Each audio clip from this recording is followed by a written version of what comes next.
Nung isilang ka sa mundong ito, laking tuwa ng magulang mo, at ang kamay nila ang iyong ilaw.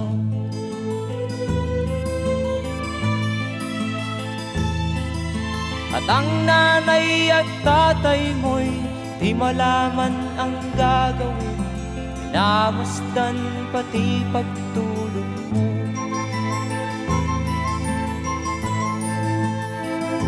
At sa gabi nagpupuyat ang iyong nanay sa pagtimpla ng gatas mo.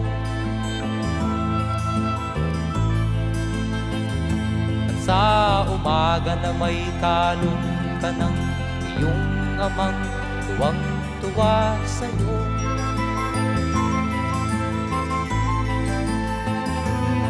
Ngayon nga ay